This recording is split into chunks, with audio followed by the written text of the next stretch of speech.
بسم الله الرحمن الرحيم. السلام عليكم ورحمة الله وبركاته. الحمد لله رب العالمين. الحمد لله حمدا يوافي نعمه ويكافئ مزيده. لك الحمد يا ربنا كما ينبغي لجلال وجهك وعظيم سلطانك، وأشهد أن لا إله إلا الله وحده لا شريك له،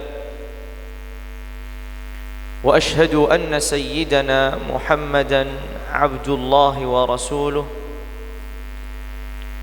اللهم صل وسلم وبارك على عبدك ورسولك النبي الأمي سيدنا محمد وعلى آله وأزواجه وذريته وصحابته والتابعين ومن تبعهم بإحسان إلى يوم الدين. أما بعد، فاللهم إنا نسألك علما نافعا ورزقا طيبا وعملا صالحا متقبلا.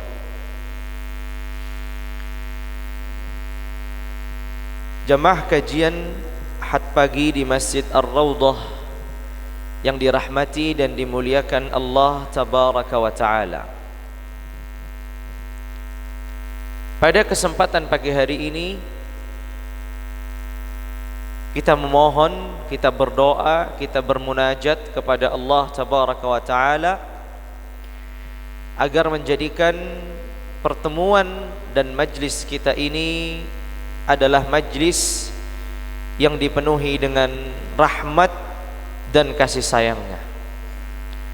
Semoga majlis kita ini adalah majlis yang dipenuhi dengan ampunan dan keberkahannya. Kemudian kita bisa mengambil ilmu yang bermanfaat dari majlis kajian Ahad pagi pada hari ini. Jamaah sekalian yang dirahmati dan dimuliakan Allah Tabaraka wa Ta'ala,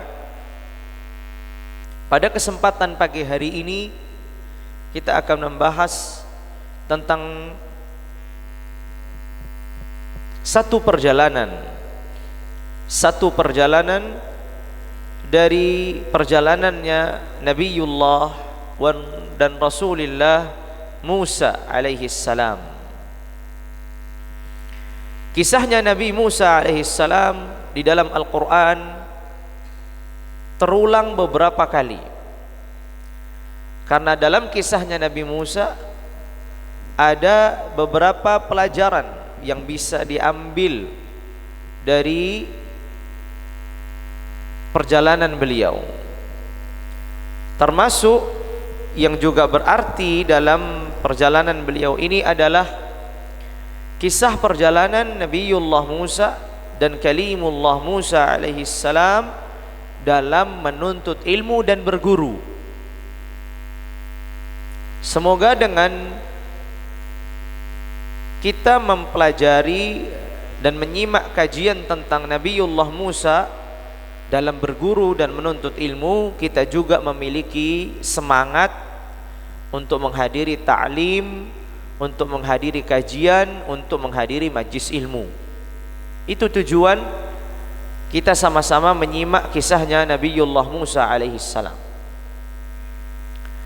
Kisah Nabiullah Musa alaihi salam dalam menuntut ilmu, Allah Tabaraka wa Ta'ala sebutkan di dalam Al-Quranul Karim di surat Al-Kahf atau di surat Al-Kahfi yang kita kenal,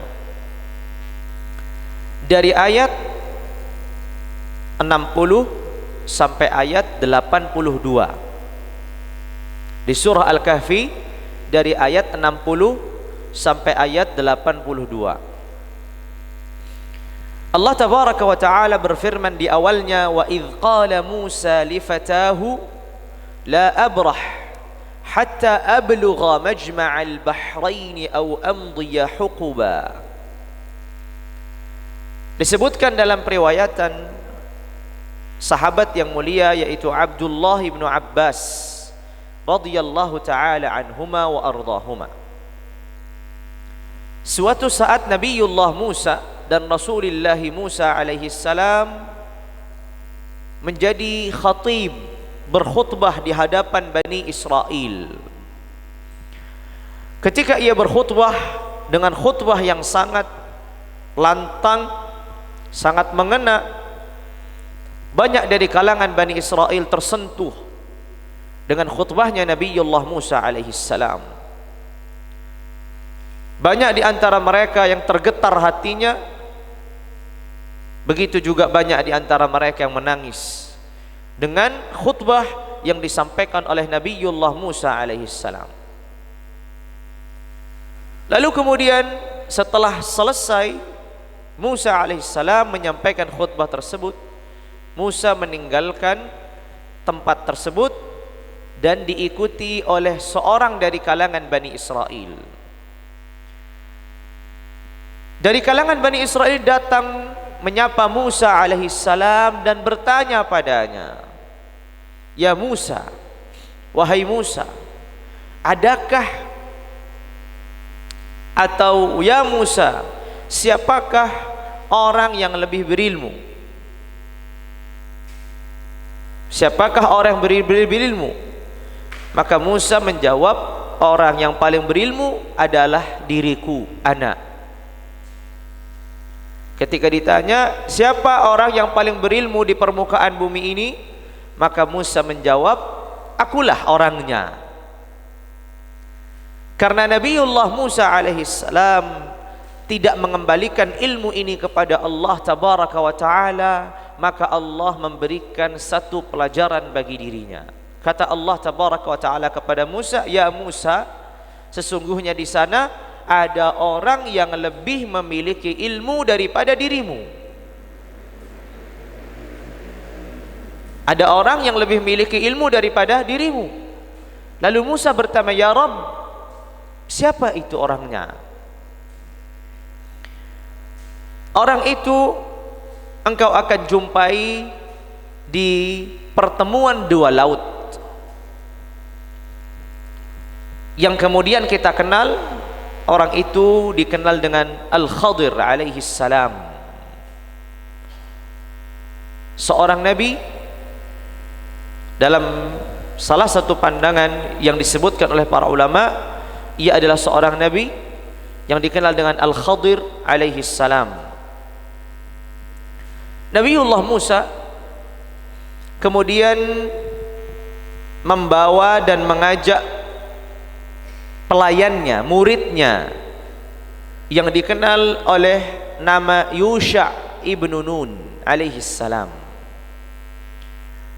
Musa alaihi salam membawa muridnya yang bernama Yusha ibnu Nun alaihi salam. Yusha ibnu Nun alaihi salam ini nantinya setelah Musa wafat yang akan menggantikan Nabiullah Musa. Tapi Yusha ini juga menjadi muridnya Nabiullah Musa di dalam perjalanan ini. Di sini satu pelajaran berharga. Musa alaihissalam seorang nabi, Musa alaihissalam seorang rasul, Musa alaihissalam seorang yang Allah muliakan. Namun di sisi yang lain, Musa alaihissalam juga tidak pernah berhenti untuk melanjutkan belajar. Ini pelajaran penting bagi setiap guru, bagi setiap orang yang sudah memiliki sebagian dari ilmu, bahwasanya tidak boleh seorang berhenti pada satu titik dalam belajar, karena ketika ia berhenti itu menunjukkan bahwasanya dirinya sebenarnya bukanlah seorang pelajar. Maka Nabiullah Musa alaihissalam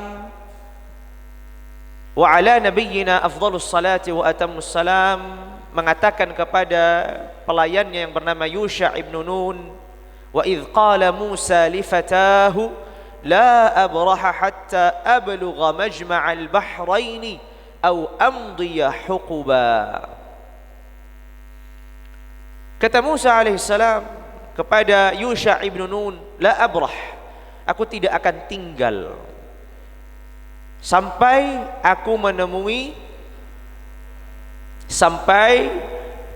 aku berjumpa dengan Majma'al Bahrain, tempat pertemuan dua laut.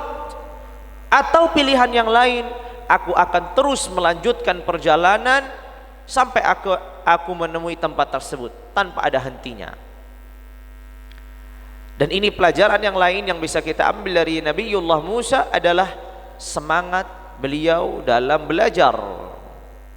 Walaupun ia sudah menjadi seorang rasul, walaupun beliau sudah menjadi seorang nabi, walaupun beliau sudah menjadi orang yang memiliki kedudukan yang tinggi di hadapan Bani Israel, tapi ketika Allah Tabaraka wa Ta'ala menyebutkan ada seorang yang lebih berilmu daripada dirimu, maka ia keluar dan melanjutkan perjalanan untuk menuntut ilmu.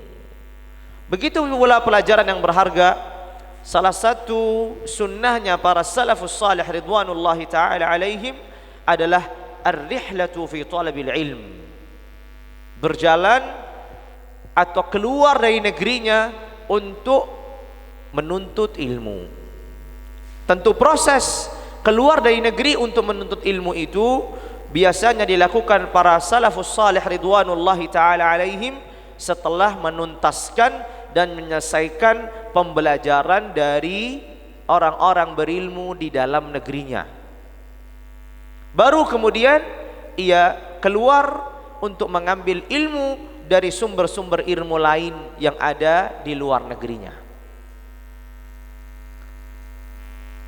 Nabiullah Musa alaihissalam melanjutkan perjalanan dengan Yusha ibn Nun.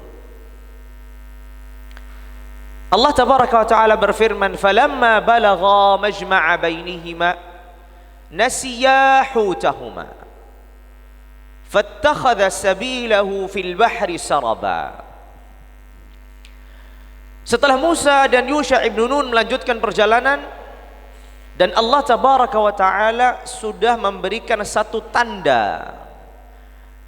Apa itu tandanya?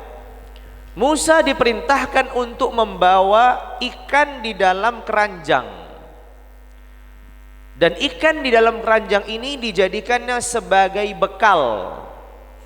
Jikalau suatu saat ikan ini hilang, berarti disitulah ia akan berjumpa dengan Nabiullah Al-Khadir alaihi salam.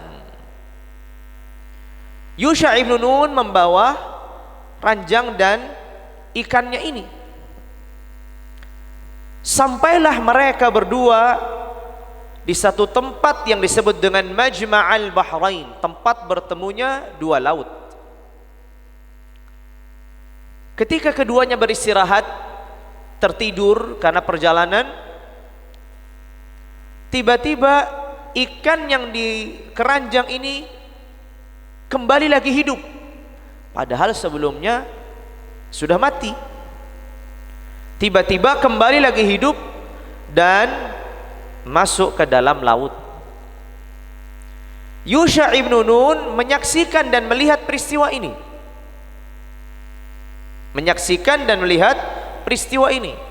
Tapi karena Musa alaihissalam sedang istirahat, maka Yusha tidak membangunkan Musa. Dan ini juga salah satu adab dari seorang murid yang berbakti kepada gurunya yang sedang istirahat. Padahal dengan hilangnya ikan ini, disitulah Al-Khadir alaihi salam itu ada. Setelah Musa terbangun, Yusha ibn Nun lupa untuk memberitahu bahwasanya ikannya sudah kembali ke laut. Maka Musa dan Yusha melanjutkan perjalanan karena Yusha ibn Nun tadi lupa. Padahal Musa alaihissalam sudah diberi isyarat dan diberi wahyu oleh Allah Tabaraka wa Ta'ala, ketika ikan itu hilang, disitulah engkau akan bertemu dengan Al-Khadir. Tapi karena Yusha ibn Nun lupa, maka Musa dan Yusha ibn Nun alaihi wassalam melanjutkan perjalanan.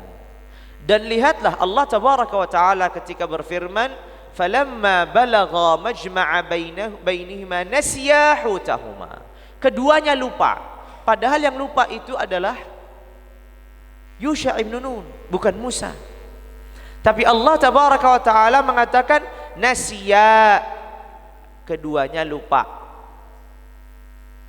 Di sini pelajaran berharga, yaitu seorang pemimpin atau seorang guru itu memiliki tanggung jawab atas perilaku muridnya dan orang yang menjadi tanggung jawabnya.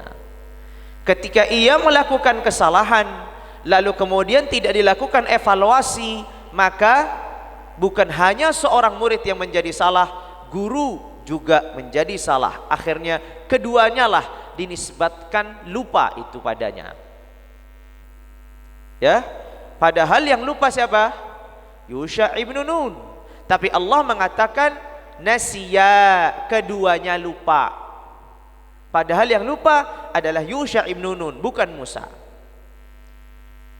Karena Allah tabaraka wa taala ingin mengisyaratkan bahwasanya lupanya Yusha ibn Nun itu juga menjadi lupanya Musa, karena Musa tidak menanyakan, tidak melakukan evaluasi. Kemudian keduanya melanjutkan perjalanan yang seharusnya disitulah mereka akan bertemu dengan Al-Khadir. Falamma balagha majma'a bainihima nasiya hutahuma fattakhadha sabilahu fil bahri saraba. Hut ini, ikan ini kemudian ya kembali ke laut. Falamma jawaza, ketika mereka sudah melewati tempat pertemuan dua laut, falamma jawaza qala li fatahu atina ghada'ana laqad laqina min safarina hadha nasaba. Ketika sudah melewati dari pertemuan dua laut ini, Musa mulai mendapatkan kelelahan. Padahal perjalanan sebelumnya sampai ke Majma'il Bahrain, tempat pertemuan dua laut, Musa tidak lelah. Tapi ketika melewati, ketika melampaui itu, justru Musa alaihissalam merasakan capek dan lelahnya. Karena Allah tabaraka wa ta'ala ingin mengembalikan Musa pada tempat pertemuan dirinya dengan Al-Khadir, yaitu Majma'il Bahrain. Ketika Musa lelah, maka dia mengatakan kepada Yusha ibn Nun, atina ghada'ana laqad laqina min safarina hadha nasaba. Hadirkan makanan kami karena kami sudah capek. Di sini Yusha ibn Nun baru kembali lagi ingat bahwasanya ikan yang disiapkan untuk dihidangkan lupa, sudah tidak ada. Di sini baru Yusha ibn Nun ingat. Laqad laqina min safarina hadha nasaba. Lalu kemudian kata Yusha ibn Nun, qala ara'aita idh awayna ila as-sakhra fa inni nasitu al-hut wa ma ansanihu illa asy-syaitan an adhkurah fattakhadha sabilahu fil bahri ajaba.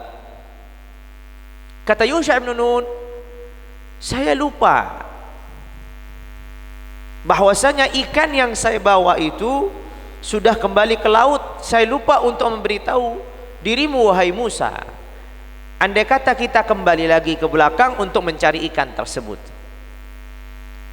Lalu kemudian keduanya kembali lagi untuk apa?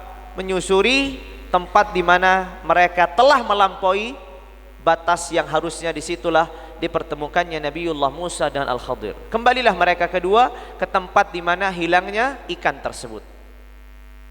Kata Musa, qala dzalika ma kunna nabgh fartadda ala atharihima qasasa.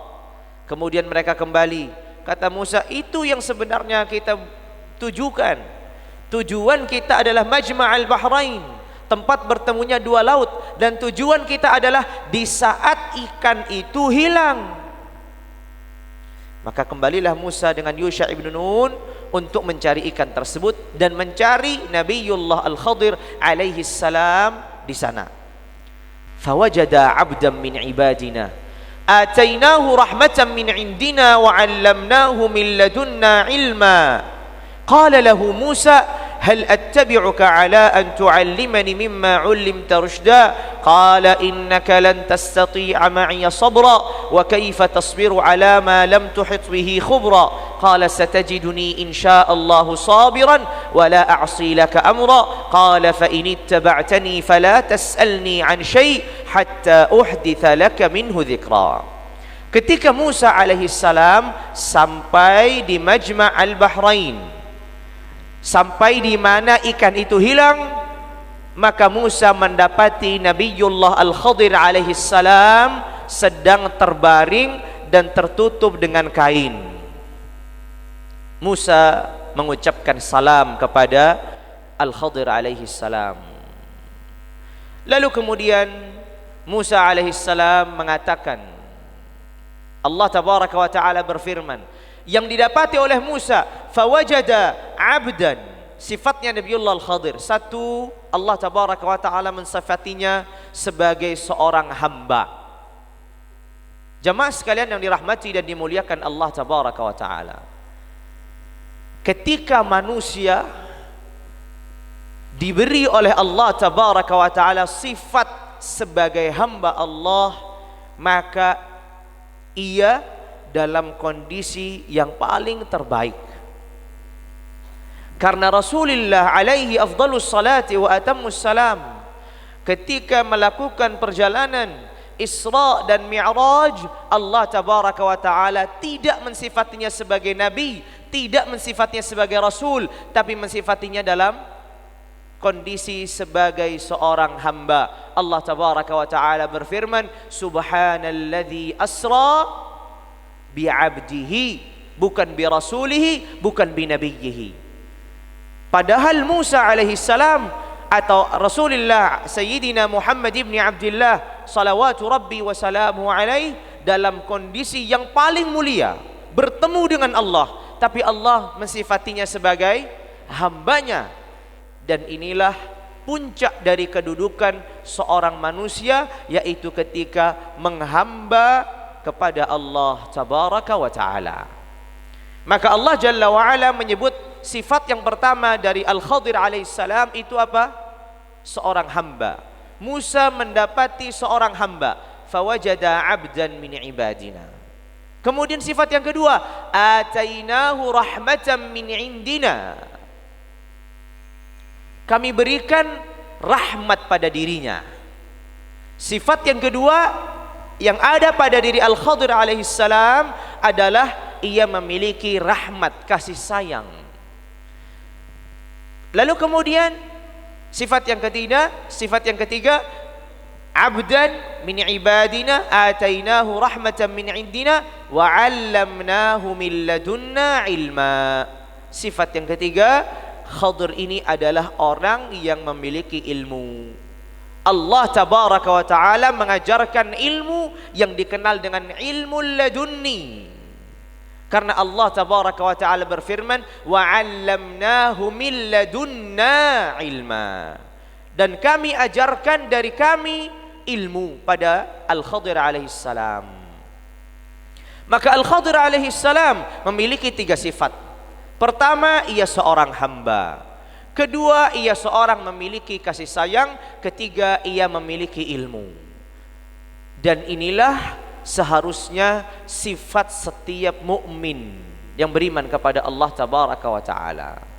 Pertama, dia menjadi seorang hamba. Artinya dia seorang hamba, artinya adalah seorang yang memiliki hubungan yang baik antara dirinya sebagai manusia dengan Rabbnya sebagai penciptanya, menghamba kepada Allah tabaraka wa ta'ala. Apabila hubungan seorang hamba dengan Rabbnya adalah hubungan yang baik, maka itu ada kebaikan yang sempurna pada kehidupannya. Sifat yang kedua, ia memiliki kasih sayang. Kalau kehambaan itu kaitannya antara hamba dengan Rabbnya, maka kasih sayang itu adalah hubungannya antara seorang hamba dengan hamba lainnya. Sempurnalah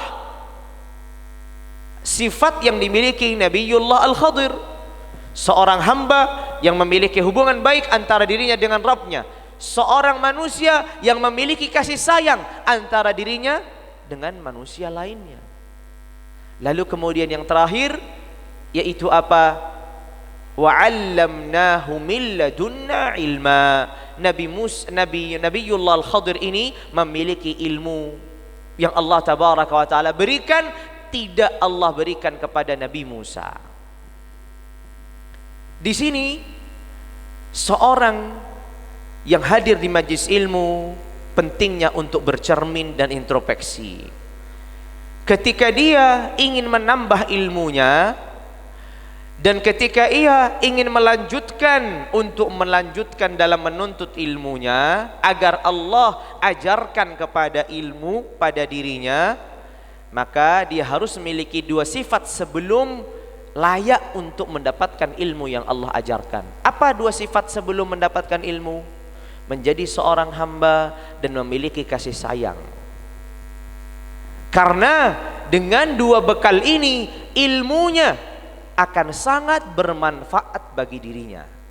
Ketika dia menjadi seorang yang berilmu, tapi sebelumnya ia menjadi hamba Allah, maka ilmunya ini akan memberikannya motivasi, pencerahan, hal-hal yang bisa dimaksimalkan untuk semakin menjadi hamba Allah tabaraka wa ta'ala. Ketika ia memiliki ilmu dan sebelumnya ia sudah memiliki kasih sayang kepada manusia, sehingga ilmunya ini tidak membuatnya sombong dan susah untuk berkomunikasi dengan manusia. Kenapa? Karena ia sebelumnya sudah memiliki kasih sayang. Maka bekal menjadi seorang hamba, menjadi seorang manusia yang memiliki kasih sayang sebelum memiliki ilmu, ini adalah bekal yang berharga bagi seorang penuntut ilmu, terlebih lagi seorang yang berdakwah atau menjadi juru dakwah di kalangan masyarakatnya. Ilmu saja tidak cukup ketika ia tidak menjadi seorang yang saleh pada dirinya. Ilmu saja tidak cukup ketika ia tidak memiliki pandangan kasih sayang kepada manusia di sekitarnya. Maka tiga sifat ini yang istimewa yang dimiliki oleh Nabiullah Al-Khadir. Kemudian Musa mengatakan kepada Nabiullah Al-Khadir, "Hal attabi'uka ala an tu'allimani mimma 'ullimta rushda?" Qala innaka lan tastati'a ma'iya sabra wa kayfa tasbiru ala ma lam tuhit bihi khubra. Qala satajiduni insya'allahu sabiran wa la a'si laka amra. Qala fa in ittaba'tani fala tas'alni an syai'in hatta uhditha laka minhu dhikra. Musa meminta izin dengan kata-kata yang sangat sopan, pelajaran bagi seorang murid yang akan berguru. Walaupun Musa alaihi salam, para ulama menyebutkan Musa lebih mulia daripada Al-Khadir. Musa sebagai seorang nabi, sebagai seorang rasul, kedudukannya di sisi Allah lebih mulia daripada Al-Khadir. Tapi dikarenakan Al-Khadir memiliki ilmu yang tidak dimiliki Musa, maka itu tidak menjadi penghalang bagi Musa untuk belajar darinya. Makanya para ulama mengatakan la yambulur rajul, tidaklah seorang penuntut ilmu itu mulia hatta ya'khudha amman fawqahu wa amman dunahu wa amman mithlahu.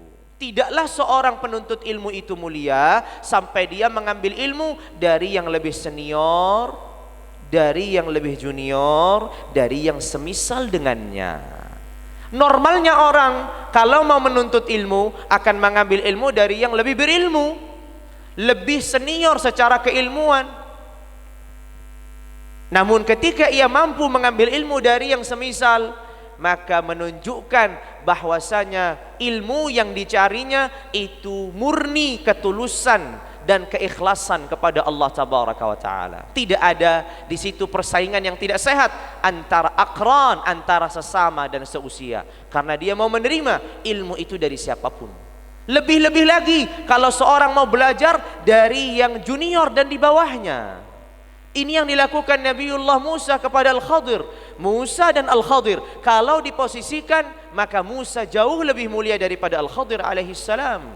Tapi Al-Khadir memiliki ilmu yang tidak dimiliki Musa. Sehingga Musa dengan sopannya, dengan tata keramanya, dia mengatakan, hal attabi'uka ala an tu'allimani mimma 'ullimta rusyda? Apakah aku boleh mengikutimu?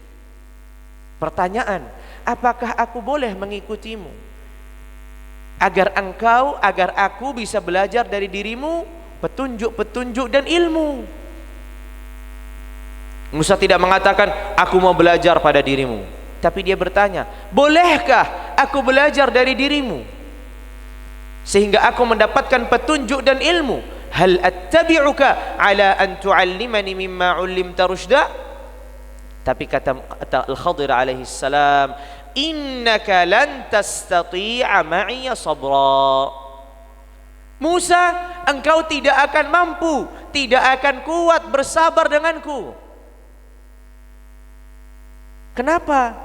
Kenapa Musa tidak akan sabar kepada Nabi Al-Khadir alaihi salam dan mampu bisa mulazamah dan menemaninya bersamanya? Nabiullah Al-Khadir melanjutkan, wa kaifa tasbiru ala ma lam tuhit bihi khubra?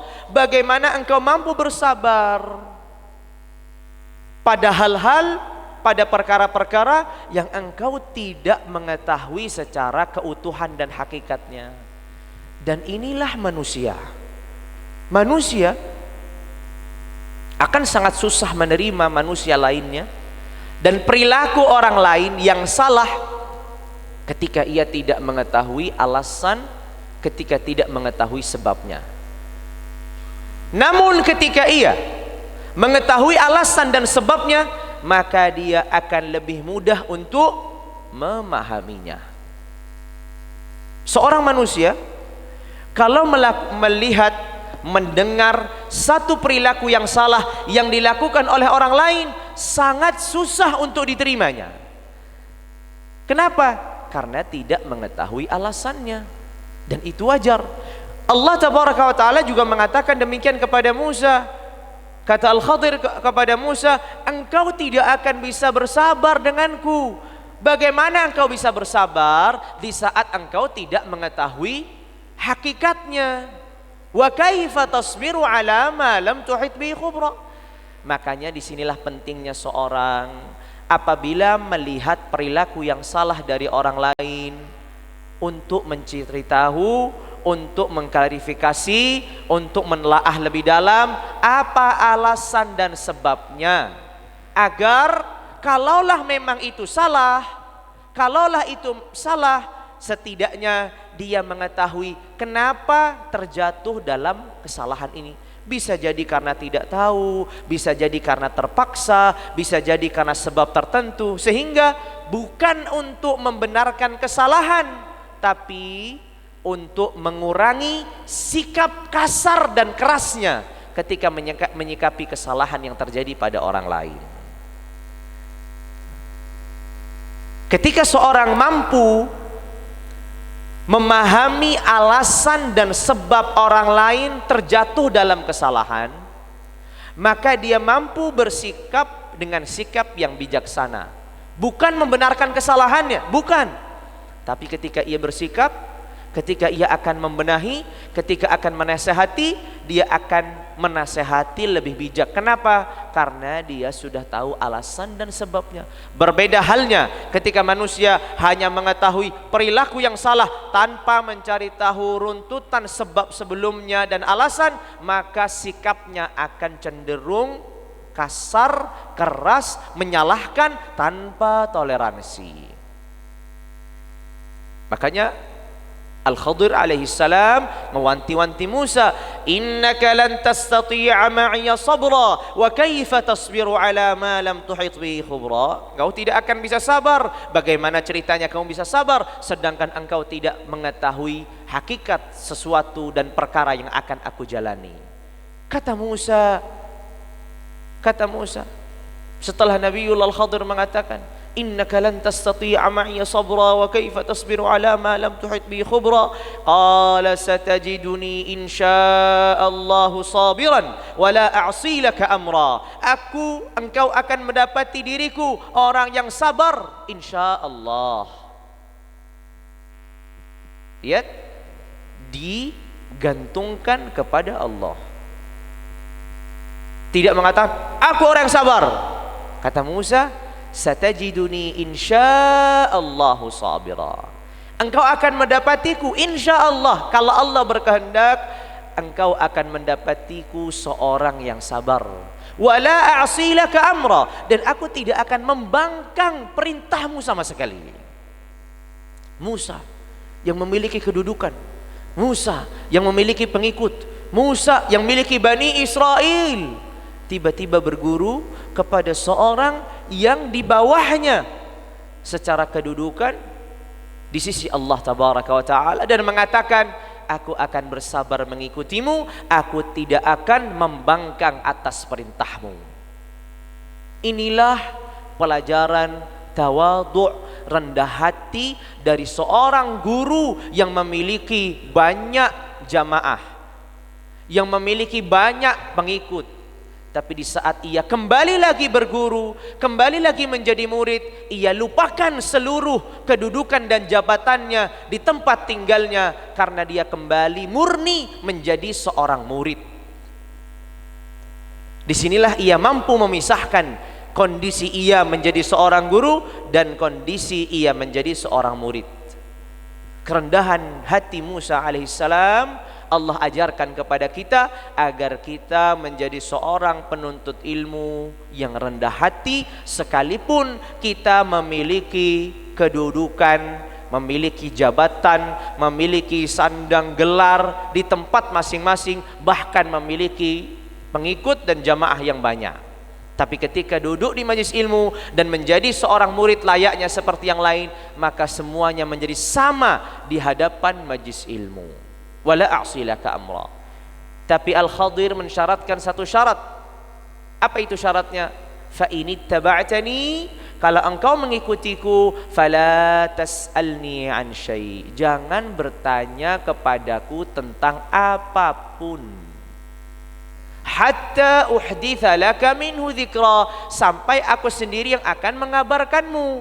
Lihat, Al-Khadir tidak menyembunyikan. Kata Al-Khadir, aku akan cerita, tapi bukan seketika. Biarkan aku melakukan dan kamu tidak perlu bertanya, nanti aku akan cerita alasannya kenapa. Tapi lihatlah apa yang terjadi pada Musa alaihissalam. Kemudian fantalaqa, keduanya berjalan. Berdua atau bertiga? Berdua atau bertiga? Bertiga harusnya, Musa, Yusha bin Nun dan Al-Khadir. Tapi Allah menyebutnya berapa? Fantalaqa, berdua.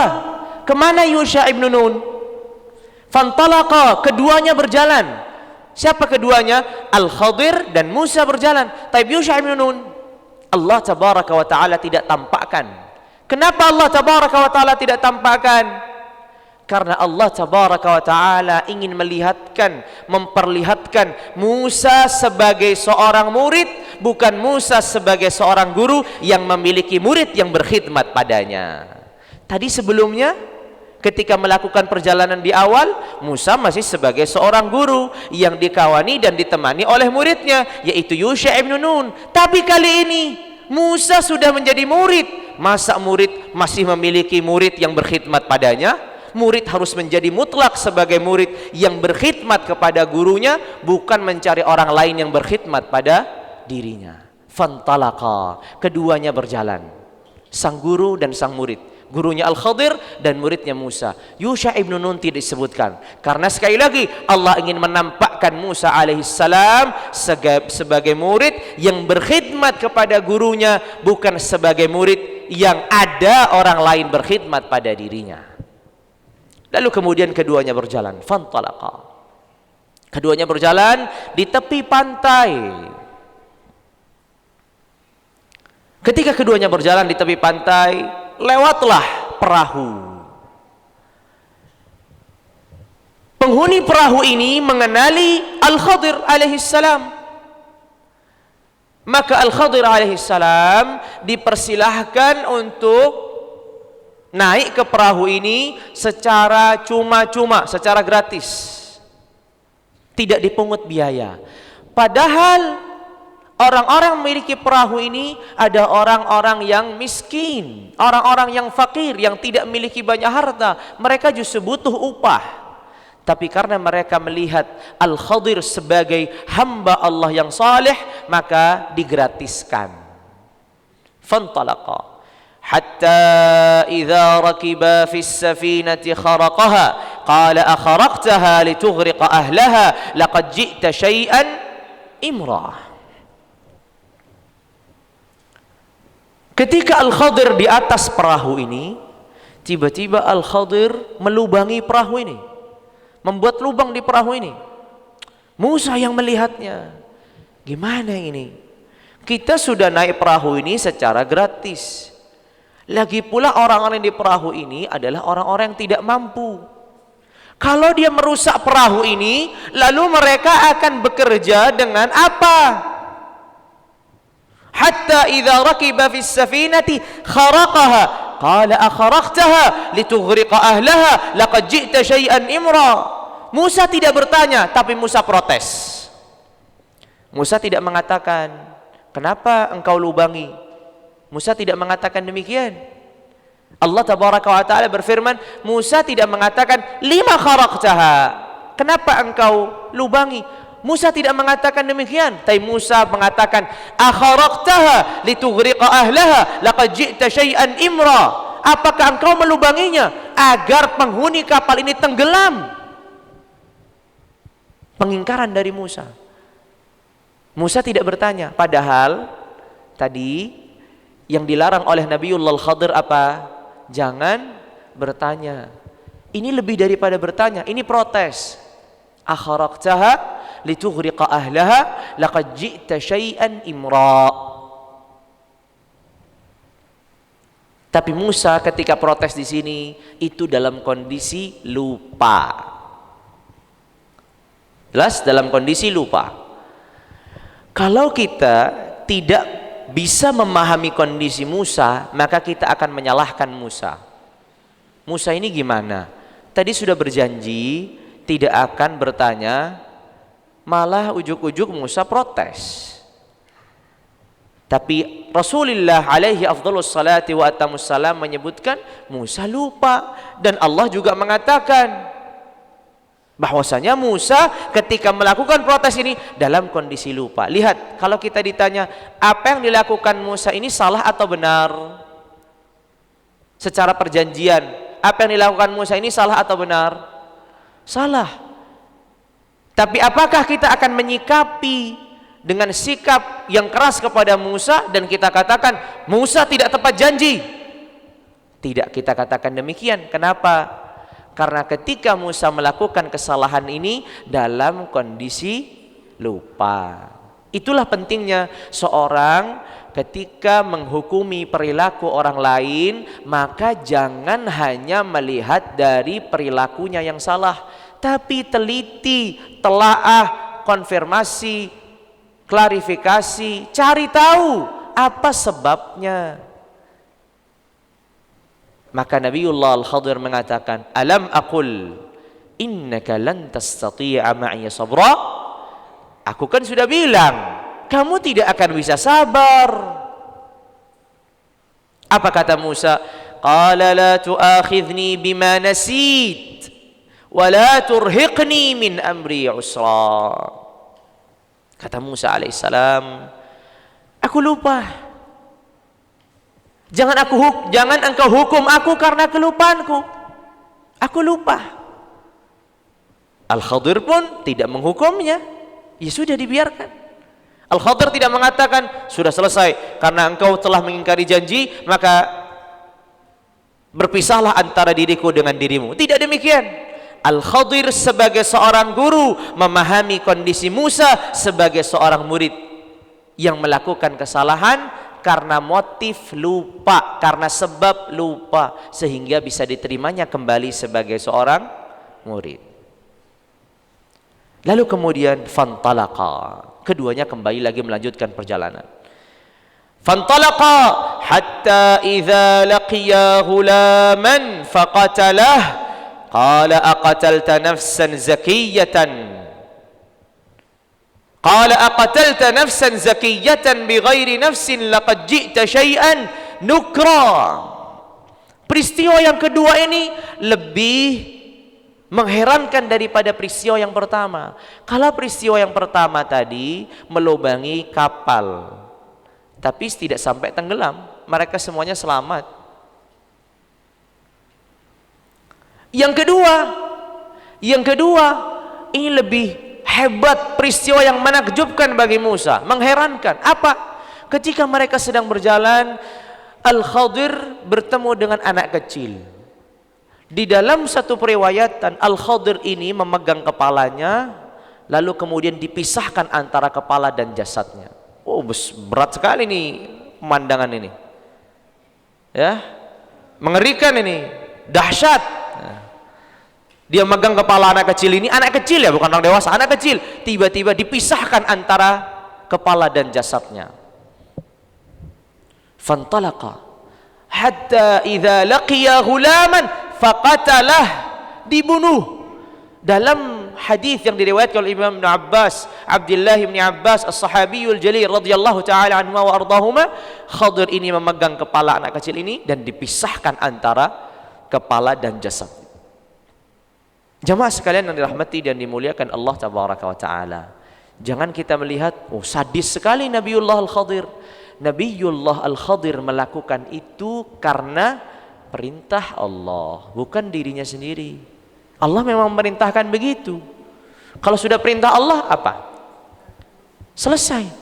Kalau kita mau mencari, oh ini sadis sekali, dahsyat sekali, apa yang dilakukan Nabiullah Ibrahim kepada Ismail? Sang ayah akan menyembelih anaknya karena perintah Allah. Kalau sudah berkaitan dengan perintah Allah, maka tolak ukurnya bukan lagi perasaan manusia, tapi sami'na wa ata'na, selesai.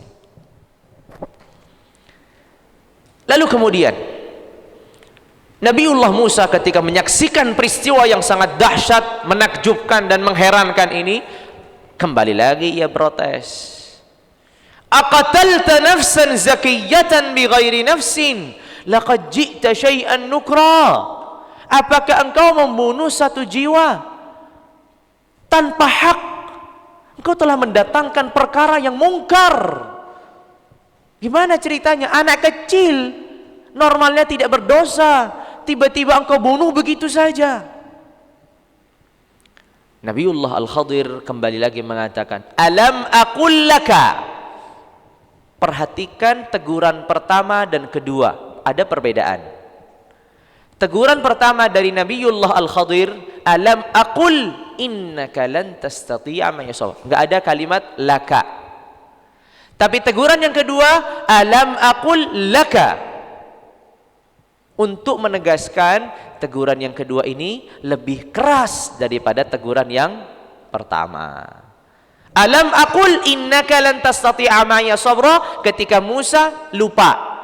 Tapi ketika di sini alam aqul laka innaka lan tastati'a, kan saya sudah ngomong ke kamu gitu. Saya sudah bicara sama kamu, kamu tidak akan bersabar, kamu tidak akan mampu bersabar. Alam aqul laka innaka lan tastati'a ma'iya sabra. Apa kata Nabiullah Musa alaihi salam menjawab yang dikatakan Nabiullah Al-Khadir? Qala in sa'altuka an syai'in ba'daha fala tusahibni qad balaghta min ladunni 'udhra. Jikalau aku bertanya lagi, ini bukan Al-Khadir yang memiliki keputusan, justru Musa yang mengatakan, kalau aku bertanya lagi, maka cukuplah. Engkau tidak perlu lagi, aku tidak perlu lagi menemanimu. Karena sudah cukup uzur bagiku. Sudah 3 kali protesnya. Kan di awal nggak boleh bertanya sama sekali. Protes pertama, protes kedua. Kata Musa, kalau aku bertanya lagi yang ketiga, maka sudah cukup. Makanya Rasulullah alaihi afdhalus salati wa atamus salam mengatakan, rahimallahu akhi Musa, semoga Allah merahmati saudaraku Musa. Andai kata dia tidak memberikan syarat ini, maka kisah keduanya akan terus berlanjut. Bukan Al-Khadir yang mengatakan, kalau kamu tanya lagi kita pisah ya. Nah. Qala in sa'altuka an syai'in ba'daha fala tusahibni qad balaghta min ladunni 'udhra fantalaqa hatta idza ataya ahla qaryatin istat'ama ahlaha fa'abaw an yudayyifuhuma fawajada fiha jidaran yuridu an yanqadda fa'aqamah qala law syi'ta lattakhadhta 'alayhi ajra. Kemudian mereka melanjutkan perjalanan sampailah di permukiman. Karena mereka butuh bekal, karena mereka butuh makan, mintalah mereka makan kepada permukiman ini dan orang-orang penghuni pemukiman tersebut. Namun mereka menolak keduanya. Tidak diberi makan, tidak dijamu. Tiba-tiba mereka ketika melanjutkan perjalanan mendapati tembok yang akan roboh. Al-Khadir alaihi salam tidak berlalu begitu saja. Dia berhenti kemudian membenahi tembok yang akan roboh ini. Musa heran. Kita tadi minta sama penghuni kampung ini, penghuni desa ini makan, kita nggak diberi. Giliran ada tembok yang mereka miliki mau roboh malah dibenahi. Gimana ceritanya? Lau syi'ta lattakhadhta 'alaihi ajra. Kalau kamu mau, kamu minta upahnya. Kan kamu sudah menahi tembok yang mau roboh, kenapa nggak minta upahnya? Minta upah biar kita bisa makan. Setidaknya saya mau benahi tembok ini tapi kasih makan ya, kan bisa. Sebagai upah dalam bekerja, wajar. Maka kata Nabiullah Al-Khadir, hadza firaqu baini wa bainik. Inilah perpisahan antara diriku dengan dirimu. Sa'unabbi'uka bita'wili ma lam tastati' alaihi sabra. Aku akan memberikan kepadamu kabar, berita, alasan hal-hal yang membuatmu tidak mampu bersabar. Andai kata Musa mengetahui alasan-alasan Al-Khadir, Musa akan bisa menerimanya. Tapi sekali lagi, dan itulah wajarnya seorang manusia, kalau dia menghukumi satu perilaku tanpa melihat motifnya, tanpa melihat sebabnya, tanpa melihat runtutan peristiwa, maka dia cenderung akan tidak bijaksana dalam memutuskan keputusannya. Namun ketika ia melihat alasannya, sebabnya, ada pemicu-pemicunya, indikasinya, dia akan lebih bijak untuk menyimpulkan perkara tersebut. Kemudian Al-Khadir menceritakan sebab-sebab kenapa ia melakukan ini dan melakukan itu. Qala hadza firaqu baini wa bainik sa'unabbi'uka bita'wili ma lam tastati' 'alaihi sabra. Amma as-safinatu fakanat limasakin ya'maluna fil bahri fa aradtu an a'ibaha wa kana wara'ahum malikun ya'khudhu kulla safinatin ghasba. Peristiwa apa? Peristiwa kapal. Kenapa aku melubangi kapal itu? Kata Al-Khadir, aku melubangi kapal itu dengan alasan, yaitu apa? Kapal ini itu dimiliki orang-orang yang tidak mampu. Limasakin, mereka bekerja. Namun wa kana wara'ahum malikun. Sebagian ahli tafsir wara di sini diartikan amam, di depan mereka ada seorang raja yang akan menyita seluruh kapal yang tidak ada celahnya, seluruh kapal yang tidak ada kekurangannya. Makanya dalam qiraah Ibnu Abbas, salah satu cara membaca Al-Quran yang diriwayatkan Ibnu Abbas, beliau membaca wa kana wara'ahum malikun ya'khudhu kulla safinatin salihatin ghasba. Raja ini akan mengambil, akan menyita perahu yang baik, yang benar. Kalau perahu ada cacatnya, tidak akan disita. Sehingga apa yang dilakukan Al-Khadir justru menyelamatkan menyelamatkan perahu mereka. Andai kata perahu ini tidak ada cacatnya, maka akan disita dan mereka tidak memiliki penghasilan. Tapi Al-Khadir alaihi salam, makanya disebutkan Al-Khadir itu ketika melubangi tidak melubangi kemudian dibiarkan. Tidak. Kalau melubangi dibiarkan tenggelam mereka semuanya. Tapi setelah melubangi kemudian ditutup lagi. Tapi ketika ditutup itu menjadikan kapal ini tidak lagi sempurna. Ada cacatnya. Sedangkan raja ini akan mengambil secara paksa apa? Mengambil secara paksa perahu yang tidak ada cacatnya. Kalau perahu yang ada cacatnya akan dibiarkan. Maka apa yang dilakukan Al-Khadir itu sudah benar sesuai dengan perintah Allah Tabaraka wa Ta'ala. Dan apa yang diingkari oleh Musa juga sudah benar sesuai apa yang diyakini dalam syariatnya. Tapi kalau kita ditanya apa yang dilakukan Musa dengan Al-Khadir dalam perjanjian, maka pengingkaran Musa bukan pada tempatnya. Ya, kita harus melihat dari beberapa sisi. Apa yang dilakukan Khadir ini benar atau salah? Benar, sesuai dengan perintah Allah. Apa yang dilakukan Musa ketika mengingkari Al-Khadir sudah benar atau salah? Sudah benar sesuai dengan keyakinan di dalam syariatnya. Ini kesalahan, gak boleh dibiarkan. Mengingkari kemungkaran adalah suatu bentuk kewajiban umat ini atau umat-umat terdahulu. Namun kalau kita melihat konteks cerita, apa yang dilakukan Musa itu tidak tepat, karena kan dari awal sudah ada perjanjian, tidak boleh bertanya. Kalau di luar itu maka sah-sah saja Musa mengingkari, tapi dari awal sudah dikatakan. Lagi pula Al-Khadir ini dari awal Allah sudah mensifatinya seorang hamba, berarti dia tidak akan melakukan seenaknya. Hamba yang takut kepada Allah enggak seenaknya melakukan. Seorang memiliki kasih sayang, masa seorang memiliki kasih sayang akan menenggelamkan orang-orang yang ada di perahu? Yang ketiga, Khadir ini memiliki ilmu. Masa orang memiliki ilmu melakukan hal yang di luar keilmuannya? Tapi Musa hanya dalam kondisi lupa mengingkari tersebut. Lalu kemudian alasan yang kedua, wa ammal ghulam فكان أبواه مؤمنين فخشينا أن يرهقهما طغيانا وكفرا فأردنا أن يبدلهما ربهما خيرا منه زكاة وأقرب رحما.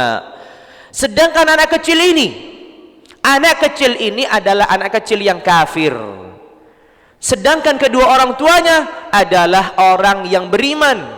Andai kata dibiarkan hidup, kasih sayang orang tuanya ini akan terkalahkan dengan kekufuran anak ini, sehingga kedua orang tuanya bisa menjadi kafir karena ngikut anaknya. Jadi apa yang dilakukan Al-Khadir sudah benar sesuai dengan perintah Allah Tabaraka wa Ta'ala untuk membunuhnya, agar kedua orang tuanya tetap dalam kondisi beriman. Wa ammal ghulamu fakana abawahu mu'minain, kedua orang tuanya beriman. Fa khashina ay yurhiqahuma tughyana wa kufra fa aradna ay yubdilahuma rabbuhuma khairan minhu zakata wa aqrab rahma. Kami berharap Allah menggantikan anak yang lebih baik daripada anak yang kafir ini. Jelas bagi Musa sekarang sudah jelas sekali. Ternyata yang dilakukan Khadir itu alasannya benar. Lalu kemudian yang ketiga, wa ammal jidaru fakana li ghulamaini yatimaini fil madinah wa kana tahtahu kanzul lahumā wa kana abuhuma salihā fa arada rabbuka ay yablugha ashuddahuma wa yastakhrija kanzahuma rahmatan min rabbik wa ma fa'altuhu an amri dzalika ta'wilu ma lam tasti' alaihi sabra. Yang terakhir adalah apa? Al-jidar, tembok yang mau roboh tadi. Kenapa saya benahi padahal penghuninya tidak mau memberikan makanan kepada kita, Katanya karena tembok ini di bawahnya ada harta yang tertimbun yang dimiliki anak yatim, kedua anak yatim di kota tersebut. Dan kedua orang tuanya dulu adalah orang tua yang saleh. Para ahli tafsir mengatakan sebenarnya yang saleh itu bukanlah orang tua langsungnya, tapi orang tua atau kakeknya yang ketujuh. Maka Imam Ibnu Katsir mengatakan di sini ada satu dalil, satu petunjuk bahwasanya Allah akan menjaga keturunannya orang-orang yang saleh. Berkat doa mereka, berkat kesalehan mereka, Allah lah yang menjaga. Wa kana abuhuma salihah.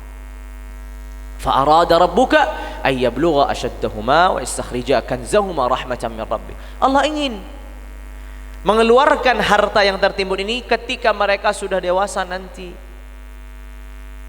Ini semua rahmatan min rabbik, ini semua kasih sayang dari Allah tabaraka wa taala. Kemudian Al-Khadir menegaskan, "Wa ma fa'altuhu an amri, dzalika ta'wilu ma lam tasti' alaihi sabra." Apa yang aku lakukan itu bukan dari diriku. Itu bukan perkaraku. Aku hanya menjalani perintah Allah. Yang engkau lihat mungkar, yang engkau lihat salah, yang engkau lihat tidak tepat, itu semua adalah perintah Allah tabaraka wa taala. Pertanyaannya, Nabiullah Musa mendapatkan pelajaran apa? Nabiullah Musa mendapatkan pelajaran apa? Kan ini perjalanan kisah dalam menuntut ilmu Nabiullah Musa. Nabiullah Musa alaihissalam mendapatkan pelajaran. Satu di antara pelajaran yang Nabiullah Musa dapatkan adalah bahwasanya ilmu yang dimilikinya bukanlah segala-galanya. Karena di sana masih ada orang yang memiliki ilmu yang tidak dimilikinya.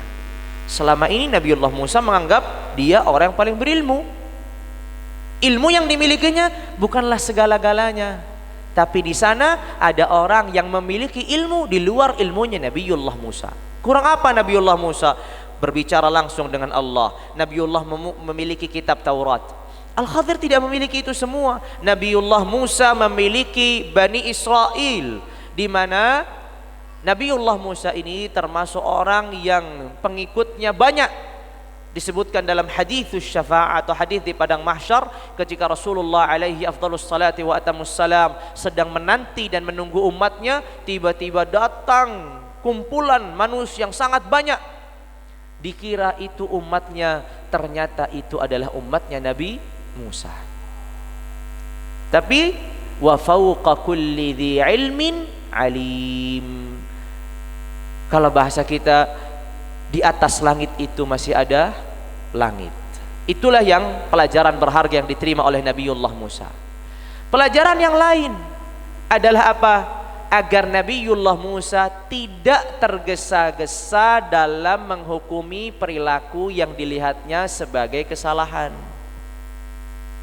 Tidak tergesa-gesa dalam melihat atau menghukumi perilaku yang dianggapnya sebagai kesalahan. Dan ini juga pelajaran bagi kita, agar kita tidak tergesa-gesa. Kita perlu bertanya, apa alasannya? Bisa jadi dia tidak tahu, maka kita beritahu. Bisa jadi dia terpaksa, bisa jadi dia lupa, bisa jadi dia dalam kondisi tidak sadar, banyak hal. Sehingga kita bisa memberi ruang maaf, bisa memberi ruang toleransi ketika kita melihat ada saudara kita yang beriman melakukan kesalahan, ketika kita mengetahui alasannya. Berbeda halnya kalau kita tidak mengetahui alasannya, kita tidak mengetahui runtutan peristiwa, maka yang ada kita akan menghukumi perilaku yang salah dengan sikap yang tidak bijaksana. Pelajaran yang lain yang Nabiullah Musa dapatkan adalah bahwasanya Allah tabaraka wa ta'ala membagi-bagi ilmu itu sesuai dengan tugasnya masing-masing. Nabiullah Musa ditugaskan untuk apa? Untuk mendakwahi Bani Israel. Di luar itu tidak ada tugas lain. Al-Khadir memiliki tugas yang berbeda. Kalau Nabiullah Musa memiliki tugas untuk berdakwah, untuk mengajak Bani Israel menyembah Allah, bertaat kepada Allah, maka itu tugasnya Nabiullah Musa. Tapi Al-Khadir juga menjalankan tugas yang lain dari Allah Tabaraka wa Ta'ala. Semuanya ada tugasnya masing-masing. Dan sesuai tugasnya itulah Allah memberikan ilmu. Makanya jikalau Allah memberikan ilmu hari ini pada diri kita, itu artinya kita juga diberi tugas. Kalau Allah tidak memberikan ilmu tertentu, berarti bisa jadi Allah belum memberikan tugas untuk menyampaikan ilmu tersebut. Jangan kita belum tahu ilmunya tapi mau menjalankan tugas untuk menyampaikannya. Ini salah. Makanya pentingnya untuk kembali lagi untuk menyadari apa? Al-ilmu qabla al-qawli wal amal. Mengetahui, berilmu, mempelajari sebelum mengucapkan sesuatu atau melaksanakan sesuatu.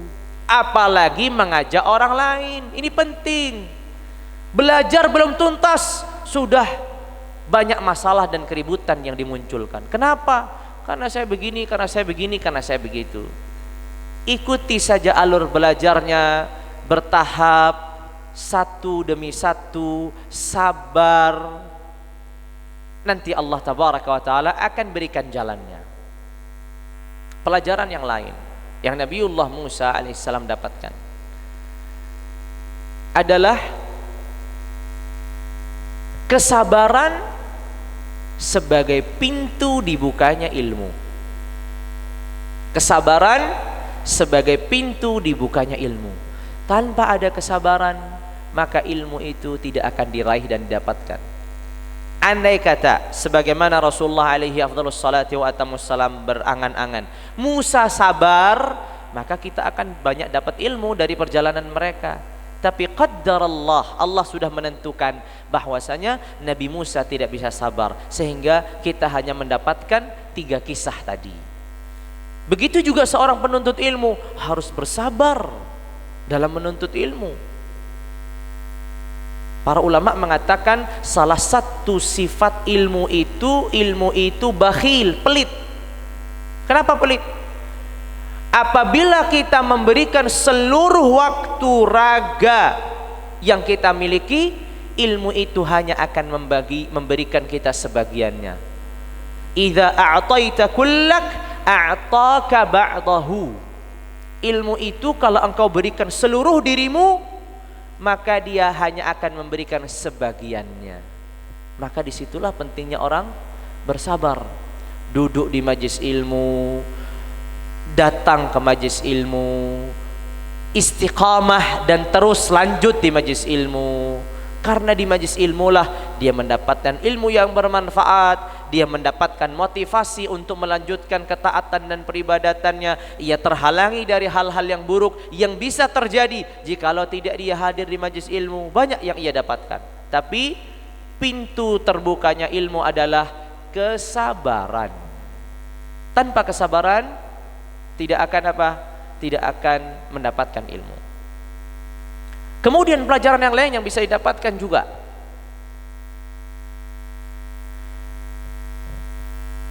adalah menuntut ilmu itu memerlukan proses. Menuntut ilmu itu memerlukan proses. Tidak bisa di pagi hari belajar, sore hari menjadi seorang ustadz. Tidak bisa 1 bulan 2 bulan mengkaji kemudian menjadi seorang yang berilmu. Musa alaihissalam sudah terlanjur memutuskan syaratnya. Apabila aku bertanya lagi, ya sudah selesai. Sudah selesailah. Padahal jikalau Musa alaihissalam tidak mengajukan syarat itu dan terus melanjutkan, maka ilmunya akan semakin banyak lagi. Ya, itulah beberapa pelajaran yang bisa kita ambil dari kisahnya Nabiullah Musa dan Al-Khadir. Begitu juga sifat dari penuntut ilmu, sifat dari seorang guru, semua kita dapatkan. Coba kalau kita runtut dari awal, sifatnya seorang penuntut ilmu itu rendah hati, sifatnya seorang penuntut ilmu itu berkhidmat, sifatnya seorang penuntut ilmu itu tidak membangkang kepada gurunya, sifatnya seorang penuntut ilmu itu bersabar. Semua sifat-sifat penuntut ilmu. Begitu juga sifat seorang guru. Sifatnya seorang guru itu seorang yang saleh, yang abid, menghamba kepada Allah. Sifatnya seorang guru itu yang memiliki kasih sayang, yang memiliki rahmat kepada manusia. Sifatnya seorang guru itu orang yang mapan keilmuannya, bukan ilmunya karbitan yang hari kemarin baru belajar, hari ini sudah menjadi ustadz. Benar-benar mapan, benar-benar menguasai apa yang disampaikannya. Itulah sifatnya seorang guru. Sifatnya seorang guru bersabar atas perilaku muridnya. Walaupun sudah berkali-kali mengingkari janji, tapi tetap aja Al-Khadir tidak mengatakan, ya sudah, kamu sudah mengingkari janji, pergi. Enggak, dibiarkan. Sampai pada akhirnya Musa sendiri yang mengundurkan diri, yang mensyaratkan, kalau aku bertanya lagi, maka sudah cukup pertemanan kita, persahabatan kita. Itulah pelajaran-pelajaran yang mungkin bisa kita ambil dari perjalanan Nabiullah Musa dengan Al-Khadir alaihi wassalam. Hal yang terakhir yang mungkin akan ditanyakan, yaitu berkaitan dengan Al-Khadir alaihi salam. Nabiullah Al-Khadir ini disebutkan oleh Imam Ibnu Katsir, ada beberapa pandangan di kalangan para ulama. Apakah ia seorang nabi? Ataukah dia seorang wali? Ataukah dia seorang raja? Atau dia seperti apa? Pandangan mayoritas para ulama rahimahumullah tabaraka wa ta'ala, Al-Khadir itu seorang nabi. Dan itu yang tampak dari ayat-ayat Allah tabaraka wa ta'ala. Allah ajarkan ilmu khusus, Allah berikannya perintah, wa ma fa'altuhu an amri dzalika ta'wilu ma lam tasti' alaihi sabra. Aku tidak melakukan itu dengan keputusanku, tapi itu keputusan Allah. Itu semua menunjukkan ia seorang nabi, bukan seorang wali. Kenapa? Karena seorang nabi itu keputusannya adalah maksum, terbebaskan dari kesalahan. Sedangkan seorang wali keputusannya tidak maksum. Bisa jadi dia salah karena dia tidak mendapatkan wahyu. Kalau nabi itu mendapatkan wahyu, bisa jadi salah, bisa tidak mungkin salah. Kalau wali mungkin salah. Makanya ketika Musa protes, lalu kemudian Al-Khadir memberikan alasan, Musa nggak pernah mengatakan, kamu ini mengada-ngada ya alasannya. Enggak. Tapi Al-Khadir sudah jelaskan, ini itu perintah Allah, selesai. Dan keputusannya Nabi itu keputusan Allah tabaraka wa ta'ala. Lalu kemudian perkara yang terakhir yang mungkin ditanyakan, apakah Al-Khadir ini masih hidup atau sudah wafat?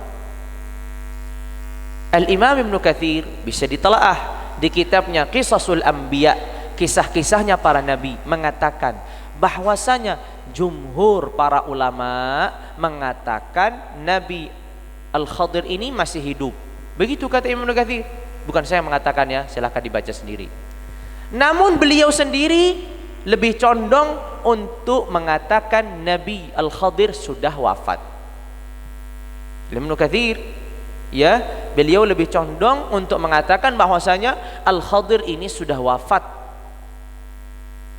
Terbukti kalau seandainya dia tidak wafat, maka harusnya dia beriman dan tunduk di bawah syariatnya Muhammad ibni Abdillah alaihi afdhalus salati wa atamus salam. Bagaimana dengan syariatnya Musa? Kalau syariatnya Musa itu terbatas pada Bani Israel, sedangkan Al-Khadir di luar Bani Israel, maka wajar saja kalau dia memiliki syariat tersendiri. Tapi syariat Rasulullah Sayyidina Muhammad ibni Abdillah adalah syariat untuk semua orang. Siapapun yang hadir dan hidup di zaman Rasulullah sampai kiamat, semuanya harus tunduk di bawah syariatnya Muhammad ibni Abdillah alaihi afdhalus salati wa atamus salam. Sekalipun Nabi Isa alaihi salam yang nanti di hari akhir atau sebelum datangnya kiamat akan diturunkan Allah kembali ke bumi, dia akan menjalankan syariatnya Muhammad, bukan menjalankan syariatnya dirinya. Itu mungkin yang bisa saya sampaikan pada kesempatan pagi hari ini. Semoga apa yang saya sampaikan dan yang kita pelajari bersama-sama bermanfaat, menjadi motivasi, menjadi evaluasi, menjadi bahan untuk membenahi diri sebagai seorang penuntut ilmu, ataupun sebagai seorang guru, ataupun sebagai normalnya seorang muslim, seorang mukmin yang beriman kepada Allah Tabaraka wa Ta'ala. Lebih-lebih lagi kalau kita membaca pada hari Jumat atau di malamnya, kita sudah sedikit banyak mengetahui kisah kedua Nabi yang disebutkan Allah Tabaraka wa Ta'ala di surah Al-Kahfi ini. Mungkin itu yang bisa saya sampaikan. Ada dibuka pertanyaan.